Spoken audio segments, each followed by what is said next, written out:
மக்களுக்கு நல்லது பண்றதுக்கு அரசியலுக்கு வாங்கடா, கொள்ளை அடிக்கிறது கொலை பண்றதுக்கு அரசியலுக்கு. நேற்று ஏன் அந்த திராவிட மாடல் ஆட்சி அந்த திமுகவோட கொடியை நீங்கள் ஏன் எரிக்கணுன்ற அந்த முடிவு எங்கேருந்து எடுத்தீங்க?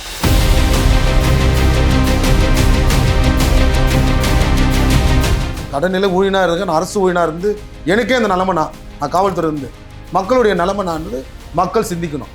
திரும்ப இந்த உதயசீரன் சின்னத்தில் வாக்களிச்சா இந்த நாடு மீண்டும் சுடுகாடாக மாறும். இப்போ இதுக்கு அடுத்தது யாரு? பெண் குழந்தை சீரழிச்சது யாரு? அந்த அரசு அதிகாரிக்கு கேள்வி கேட்க துப்பு இல்லாத இந்த அரசாங்கம். அப்போ நீங்கள் முதலமைச்சருக்கு அங்கே லாக்கியா? நீங்கள் அங்கே பொம்மை முதலமைச்சரா? பாதுகாப்புக்கு போலீஸ்காரன் வேணும், ஆனால் போலீஸ்காரன் பிள்ளைக்கு பாதுகாப்பு இல்லாத சுகாதாரம் கொடுப்பேன். கேட்டால் நான் அமைச்சர்ன்னுவேன். வெக்கமா இல்லை உனக்கு? ஒரு குழந்தைய சீரழிச்சிட்டு ஒன்றும் தெரியாமல் உட்காந்துக்கிறீங்க. இதெல்லாம் உச்சம் சார். இதெல்லாம் ரொம்ப ஒரு கொடுவை கூட உச்சம். அது போல் ஒரு அமைச்சரை சட்டசபையில் உட்காந்து அழகு பார்க்குறாரு பற்றியா? இது போல் ஒரு முதலமைச்சர். இதெல்லாம் ரொம்ப ஒரு கேடுகட்ட ஆட்சி தான் சொல்ல முடியும். இவங்கெல்லாம் தாயினுடைய கருவறையில் பிறந்தாங்களா இல்லை கல்லருந்து வந்தாங்களா தெரியல சார். இவங்கெல்லாம் திருப்பி ஆட்சி வந்தால் நாசமாக போகிற நாடு.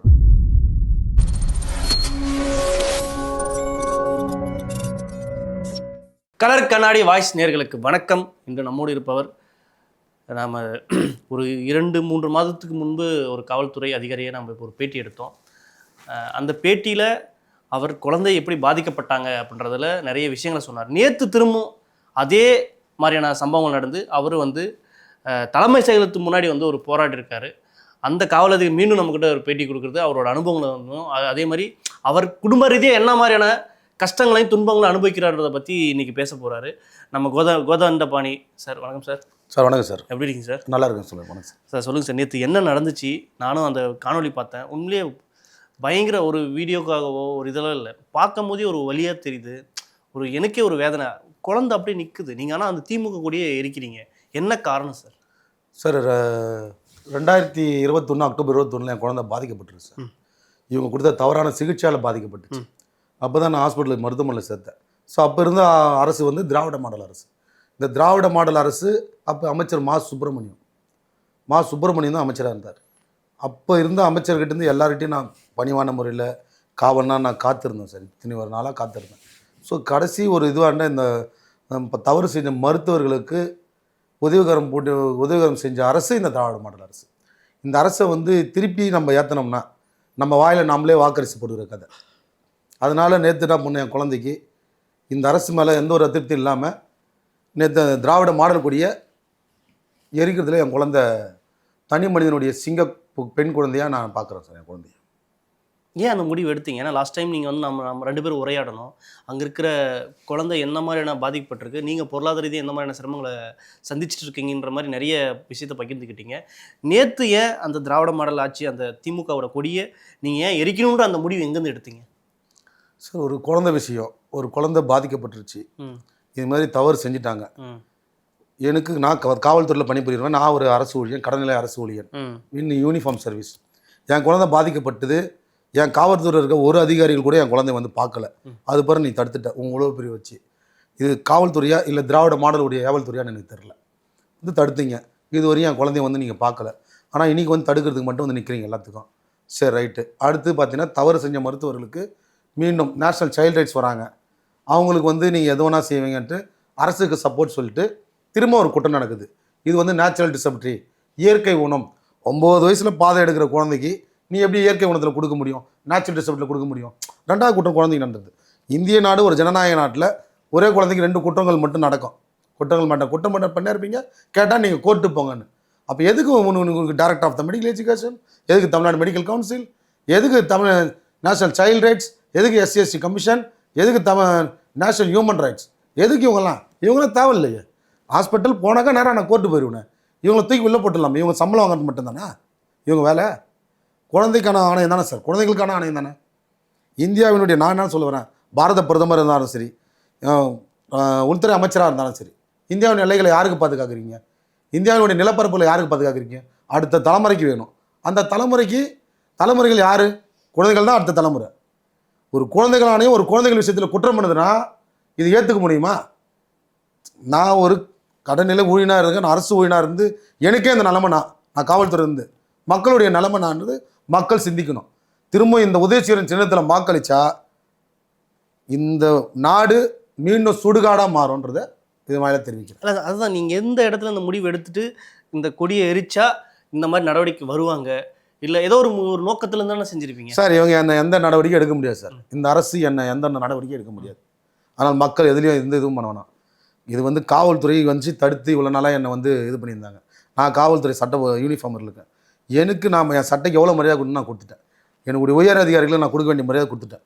இதுக்கப்புறம் எந்த அதிகாரிகள் என்னை வந்து தடுத்தாலும் வன்கொடுமை சட்டத்தில் உள்ளே போக தயாராக இருக்கணும். அவங்க காப்பாற்ற உங்கள் அரசு உன்னை காப்பாற்றாது. இனிமேல் நான் சொல்லிடுறேன். நீ இனிமேல் என் வீட்டுக்கு வந்து சும்மா நீ நம்மளை தடுக்கிறது இதுக்கிறதுலாம் வச்சிங்கன்னா நீ பிசிஆர் ஆக்டில் உள்ளே போக தயாராக இருக்கணுன்றதை நான் இது மாதிரி தெரிவிக்கிறேன். எத்தனை மணிக்கு போனீங்க எதுக்கு சார்? அங்கே தலைமைச் செயலகத்துக்கு எத்தனை மணிக்கு? தலைமைச் செயலகத்துக்கு நான் மார்னிங் 7 to 6 to 7 செய்யணும்னு ஆசைப்பட்டேன். 8 மணிக்கெலாம் தெரியணும். அப்போ தான் நான் நேற்று பார்த்தீங்கன்னா பாண்டிச்சேரி எலெக்ஷன். ஸோ மக்களுக்கு வந்து இது வந்து தெரியணும். காவல்னால் நான் பாதிக்கப்பட்டிருக்கேன், காவலராக நான் பாதிக்கப்பட்டு இது வந்து புதுச்சேரியில் இருக்கிற மக்களுக்கும் தெரியணும். ஏன்னா குற்றம் பண்ணுற 2வது குற்றம் பண்ணுறது ஒரு நேஷனல் சைல்டு ரைட்ஸ். ஒரு 28 மாநிலம் 8 யூனியன் பிரதேசம் முன்னாடியாக இருக்கக்கூடிய ஒரு நேஷனல் சைல்டு ரைட்ஸ் குற்றத்தில் ஈடுபடுறப்போ இது புதுச்சேரி மக்களை செய்யணும். என்ன மாதிரி ஒரு குழந்தை, என் பெண் குழந்தை மாதிரி இன்னொரு குழந்தை வந்து நிற்கக்கூடாது. என்ன மாதிரி ஒரு அரசு ஊழியனோ என்ன மாதிரி ஒரு தகப்பனோ வந்து ரோட்டில் நின்று போராடக்கூடாது. அதுக்கான போராட்டமாக இருக்கணுன்றதுக்காக தான் நேற்று நான் டைம் எடுத்தேன். நேற்று செஞ்ச விஷயம் இருந்தது. திராவிட மாடல் கொடியை என் குழந்தை எரிச்சுது. கொடி எரிக்கணுன்ற முடிவு நீங்கள் அங்கே எடுக்கும் போது அங்கே இருக்க காவல்துறையில் இருக்கிறவங்க எந்த மாதிரி தடுத்தாங்க, என்ன மாதிரி வார்த்தைகளை பயன்படுத்தினாங்க? சார் அது காவல்துறையில் வந்து அவங்களுடைய வேலை என்னன்னா தடுக்கிறது தான். பட் ப்ரிவென்ஷன் அவங்க எல்லாம் தடுக்கணும், குற்றங்களை தடுக்கிறது தான். அடுத்து ஒரு சட்ட ஒழுங்கு பிரச்சனை வந்துடக்கூடாது, இதனால் வேறு எதுவும் வந்துடக்கூடாது. ஸோ அவங்க ஒர்க்கை அவங்க செய்கிறாங்களே தவிர தத்துட்டாரு அப்படின்ற கோவம்லாம் எங்களுக்கு இல்லை. ஸோ அந்த நேரத்தில் அப்படி தான் இருக்கும், தள்ளுமுள் இருக்க தான் செய்யும். இப்போ நம்மளும் போராட தான் போராடணும். அது இதுதான் அங்கே நடந்திருக்கு, மற்றபடி ஒன்றும் சொல்ல முடியாது. இல்லை குழந்தைய கூப்பிட்டு வந்தீங்க, குழந்தை காலில் பார்த்தீங்கன்னா ஒரு காலில் ஷூ இருக்குது, ஒரு காலில் செருப்பு கூட இல்லை. ஒரு ரொம்ப சிரமமான சுச்சுவேஷனில் இருந்த மாதிரி இருந்துச்சு. அந்த குழந்தைய பார்த்துட்டு எதனா சொன்னாங்க அங்கே இருக்கு சார்? இந்த திராவிட மாடல் கட்சிக்கு தான் சார் தெரியணும். ஒரு குழந்தை விஷயத்தில் ஒரு ஷூ போடுறோம் சார், நம்மளே ஒரு ஷூ போடுறோம், ஒரு 2 மணி நேரம் போட்டால் ஐயோ அம்மான்றீங்க. ஒரு குழந்தை செருப்பு போடலாம், அந்த காலை காப்பாற்றிருக்க முடியும். அந்த குழந்தைக்கு காலை சீரழிச்சிட்ட, வாழ்க்கையை சீரழிச்சு விட்ட, 24 மணி நேரம் ஷூ போனோன்னா எப்படி இருக்கும் ஒரு குழந்தைக்கு? இப்போது நான் ஷூவே போட்டிருக்கணும் எப்படி இருக்கும் ஒரு குழந்தைக்கு? ஸ்கூல் போனால் ஷூ தான் போட்டிருக்கணும். ஸோ ஷூ தான் எல்லாமே ஷூவே போட்டிருக்கணும்னா அது இது என்ன? இப்போ இதுக்கு அடுத்தது யார்? பெண் குழந்தை சீரழிச்சது யார்? இப்போ அந்த அரசு அதிகாரிக்கு கேள்வி கேட்க துப்பு இல்லாத இந்த அரசாங்கன்றேன். அப்போ நீங்கள் முதலமைச்சருக்கு அங்கே லாக்கியா? நீங்கள் அங்கே பொம்மை முதலமைச்சரா? சார் இப்போ குழந்தை ஓரளவுக்கு நம்ம முன்னே பார்த்ததை விட பாதிக்கப்படும் போது ஒரு சிறு வயது குழந்தை இருக்கின்ற மாதிரி இருந்தாங்க. இப்போது ஓரளவுக்கு வளர ஆரம்பிச்சிட்டாங்கன்னு நீங்கள் சொன்னீங்க. இது எப்படி அவங்க ஃபீல் பண்ணுறாங்க? நீங்கள் இப்படி ஒரு போராட்டம் பண்ணுறது, திமுக கூடிய வந்து எரிக்கிறது, இதை வந்து அவங்க தனிப்பட்ட முறையில் அவங்க என்னவா சொல்கிறாங்க? சார் என் குழந்தை 8 வயசாக இருக்கிறப்போ இது நான் பாதிக்கப்பட்டு சார். என் குழந்தை 8 வயசுலேருந்து இப்போ என் குழந்தைக்கு 13 வயசு, 5 வருஷமாக இருக்குது. என் குழந்தை பாதிக்கப்பட்டு எடுத்துன்னு வந்து இப்போ நோயின் தன்மை இல்லை, ஓரளவுக்கு எல்லாம் சரியாக இருக்கு, எல்லாமே குறைஞ்சிருச்சு. இப்போ என் பொண்ணு நான் இவங்க கையில் போராடி எங்கள் அப்பாவே வந்து ரொம்ப கஷ்டப்பட்டு அவரே இப்போ 10/2/2026 இறந்துட்டார். அவர் இறந்ததுனால எனக்கு போராட்டங்கள் அதிகம் செய்ய முடியல. இப்போ அதுக்கப்புறம் என்னுடைய பெண் குழந்தைய வந்து ஒரு 2-3 நாள் என் குழந்தையும் பெரிய பொண்ணு ஆயிடுச்சு சார். இப்போ பெரிய பொண்ணு ஆயிடுச்சு. இப்போ பெரிய பொண்ணான பிறகு இப்போ லாஸ்ட்டாக நான் சிஎம்சி வெள்ளூரில் ட்ரீட்மெண்ட் பார்க்குறப்போ இது குறைஞ்சிருக்குங்க உங்கள் குழந்தைக்கு, நல்லா ஒரு இதுவாக இருக்குது, இன்னும் ஒரு 3 மாதத்தில் எல்லாமே க்யூர் ஆகிடும்னு சொல்லி டாக்டருடைய ஒப்பீனியன். ஸோ இப்போ அவங்களாம் டாக்டர்னு சொன்னால் நான் கடவுள் மாதிரி நான் ஏற்றுப்பேன். ஏன்னா ஒரு இதுவான ஒரு குழந்தைய தூக்கி காப்பாற்றியவங்க நான் கடவுள், அவங்களாம் டாக்டர்ஸ். இல்லை குழந்தை என்ன மாதிரி நீங்கள் நான் நேற்று போயிட்டு அந்த தலைமை செயலகத்தில் நிற்கும் போது நீங்கள் குழந்தைகிட்ட சொல்லியிருப்பீங்களே, இந்த மாதிரி நம்ம அங்கே போகிறோமா, இந்த மாதிரி திமுக கூட எரிக்க போகிறோம் அப்படின்னு சொல்லும் போது குழந்தை என்ன சொல்லுச்சு? என் குழந்தைக்கு ஏற்கனவே தெரியுமே சார், தப்பு பண்ணது இந்த அரசாங்கன்றது. வேணாப்பா விட்டுருப்பா, எதுக்கு தேவையில்ல பிரச்சனை, நம்ம இருந்துக்கலாம்ப்பா, எந்த கவர்மெண்ட் சொல்ல போகிறதில்ல, மாற போகிறதில்ல, நம்ம பாட்டுக்கு போயிடலாம் அப்படின்னு சொல்லுதா? இல்லை நம்ம திமுக அரசுக்கு நம்ம கட்டாயமாக இதுக்கான விஷயத்த வெளியே கொண்டு வரணும், இந்த விஷயத்த சொல்லணும் அப்படின்ற மாதிரி விருப்பத்தோடு இருக்காங்களா? சார் இப்போ என் குழந்தை பார்த்தீங்கன்னா இந்த விஷயத்தில் நான் என்ன சொன்னாலும் அப்பா சொல்கிறார் சரின்னு சொல்லும். நான் இப்போ இதை வெளியே எடுத்து வர காரணம்னா நாளைக்கு தமிழ்நாட்டில் என்ன மாதிரி ஒரு குழந்தை வந்து நிற்கக்கூடாது, என் குழந்தை மாதிரி இருக்கக்கூடாது, என்ன மாதிரி ஒருத்தன் வந்து போராடக்கூடாது. ஸோ தமிழ்நாடு இல்லை, நான் சொல்கிறது இந்தியாவில் தமிழ்நாட்டில் இன்றைக்கி என் குழந்தை, இந்தியாவில் எத்தனை 28 மாநிலத்தில் 8 யூனியன் பிரதேச எத்தனை குழந்தை எனக்கு தெரியாது. இன்றைக்கி நேஷனல் சைல்டு ரைட்ஸ் குற்றம் பண்ணுறான். நேஷனல் சைல்டு ரைட்ஸ், சைல்டுக்கான ஆணையம், குழந்தைகளுக்கான ஆணையம், தப்பு செஞ்ச மருத்துவருக்கு நீ சப்போர்ட் பண்ணுற. இது ரொம்ப கொடுமையான விஷயம். வன்கொடுமையோட உச்சம் இது. இந்த விஷயம் நாளைக்கு வேறு எங்கேயும் நடக்கக்கூடாதுன்னா என் போராட்டம் தீவிர அடையணும். இதுக்கு மக்கள் எனக்கு உதவிகரம் புரியணுன்றதை மட்டும் நான் கேட்டுக்கிறேன். Sir okay sir. ஒரு பக்கம் இருக்கையில் ஒரு சமீப காலத்தில் ஒரு 4 மாதம் இல்லை 5 மாதத்துக்கு முன்னாடி இயக்குனர் விக்ரமன் வந்து அவங்க ஒய்ஃபுக்கு கால் முடியாமல் போச்சுன்ற மாதிரி சொல்கிறாங்க.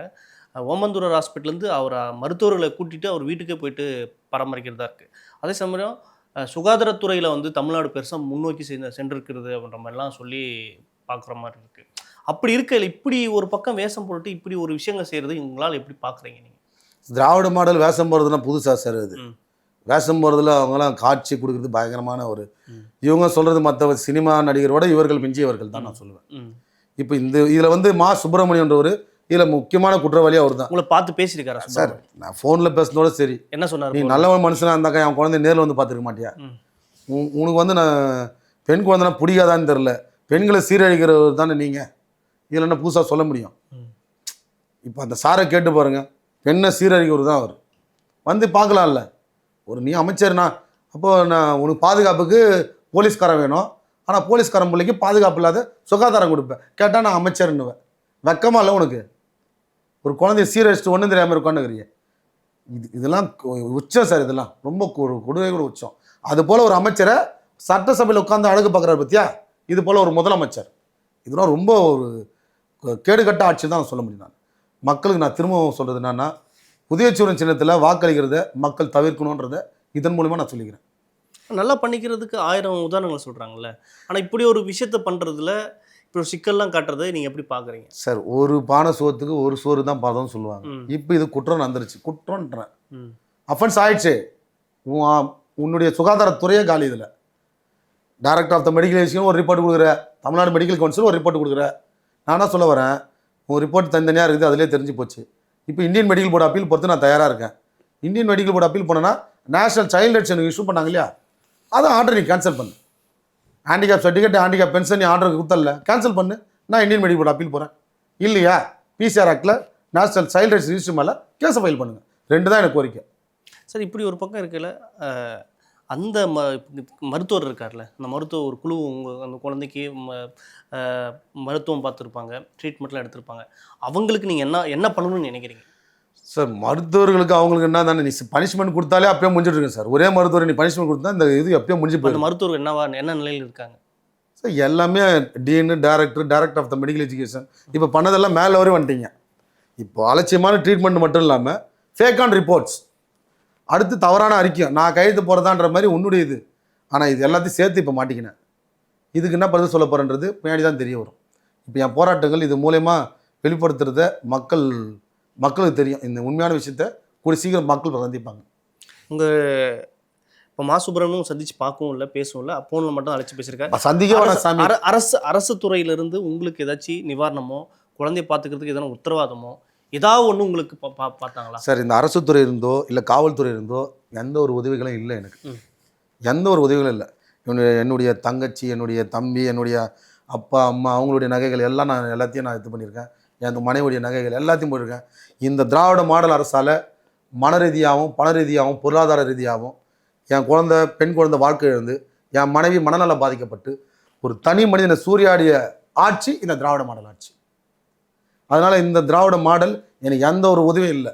அதனால் மக்கள்கிட்ட நான் ஒரே ஒரு கேள்வி தான், என்னை மாதிரி யாரும் வந்து ரோட்டில் போராடாத அளவுக்கு இருக்க என் போராட்டம் தீவிரடையணும்.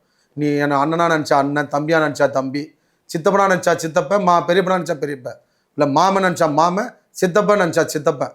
நீ வாட்ஸ்அப்பில் அனுப்புறியோ, ட்விட்டரில் அனுப்புறியோ, ஃபேஸ்புக்கில் அனுப்புறியோ தெரியாது.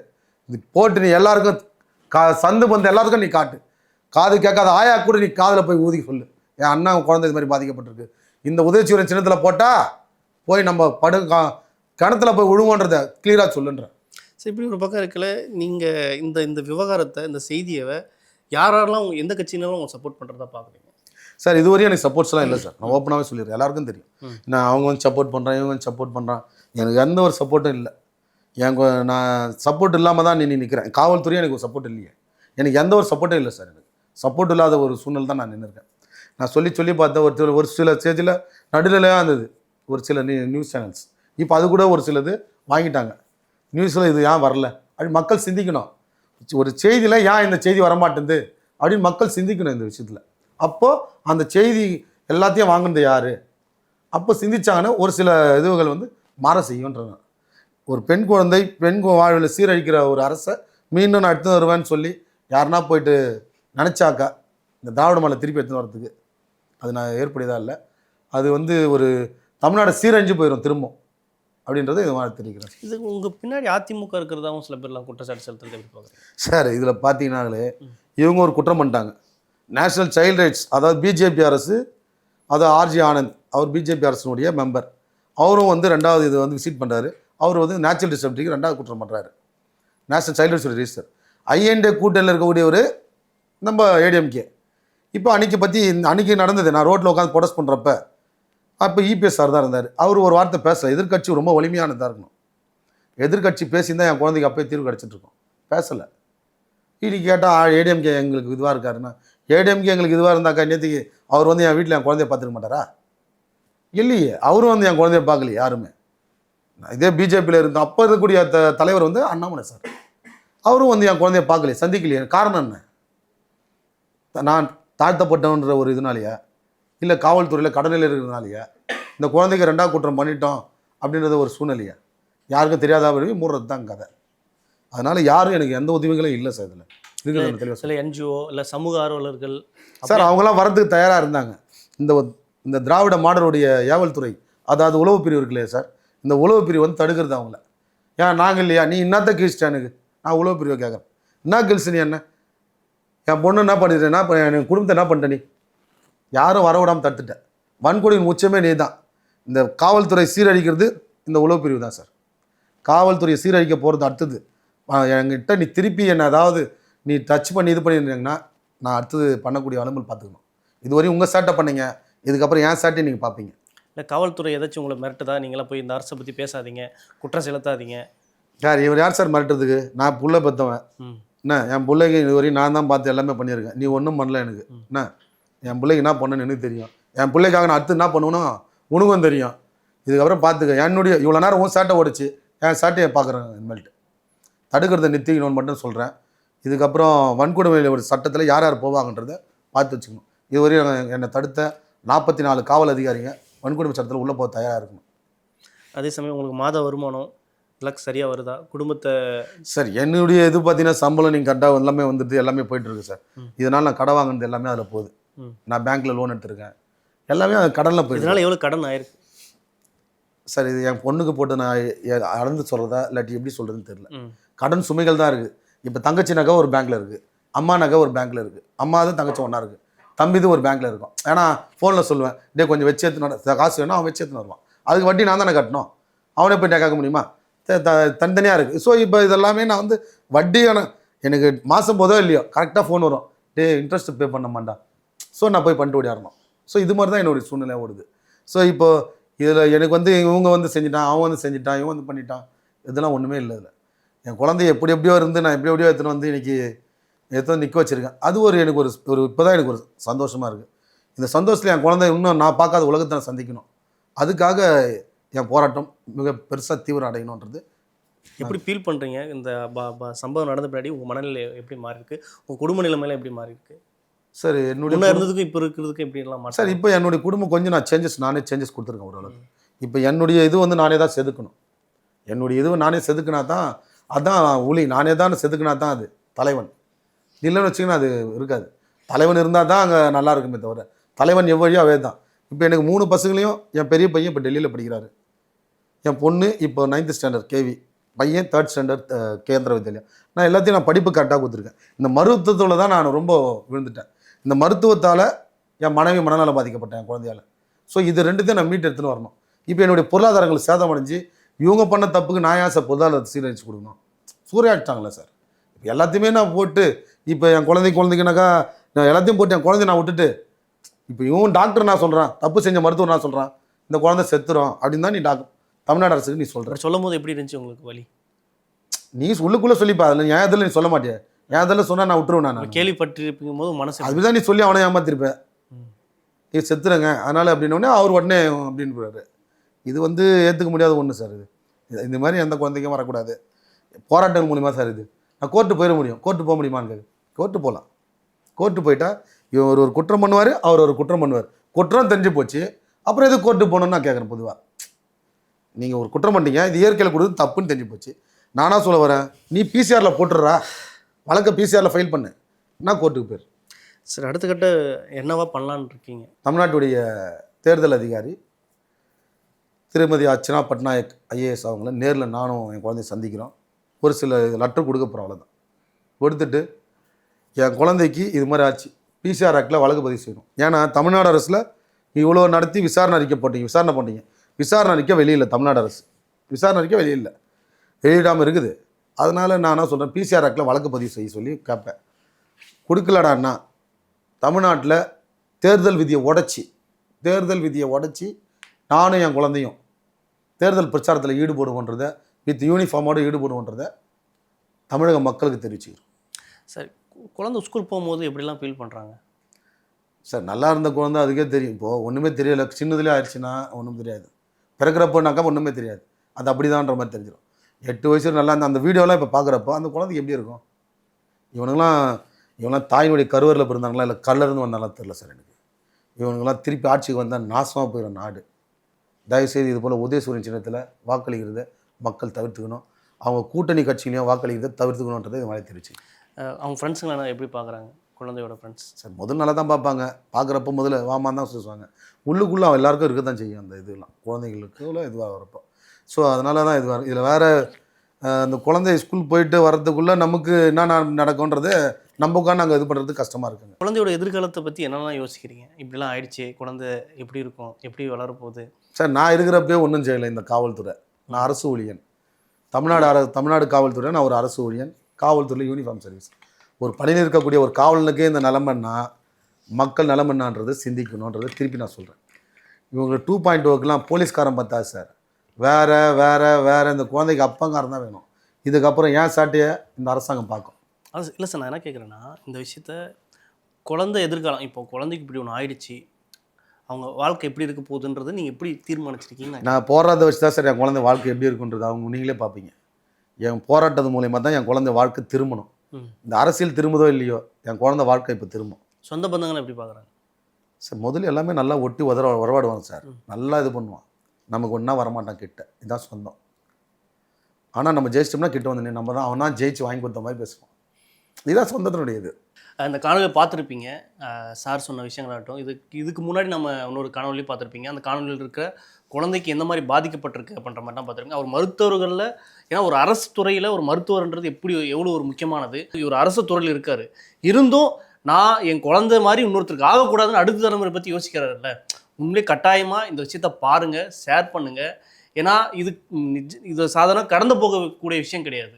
ஏன்னா ஒவ்வொருத்தருக்கும் எங்கேயோ ஒரு மூலையில் ஏதோ ஒரு குக்கிராமத்தில், இன்னமும் கூட ஒரு குக்கிராமத்தில் வந்து ஒருத்தர் ஏதாவது கர்ப்பிணி பெண் ஏதாச்சும் டெலிவரிக்காக ஒரு கட்டில் வச்சுட்டு தூக்கிட்டு போகிற நிலமெல்லாம் இருக்குது. இனிமேல் நடக்கக்கூடாதுன்னா கட்டாயம் ஷேர் பண்ணுங்கள். அதேமாதிரி சாரு மாதிரி இன்னொருத்தருக்கு யாருக்கும் நடக்கக்கூடாதுன்றது தான் எங்களோட கோரிக்கையும். மற்றொரு பகுதி சந்திப்போம். நன்றி, வணக்கம். வணக்கங்க.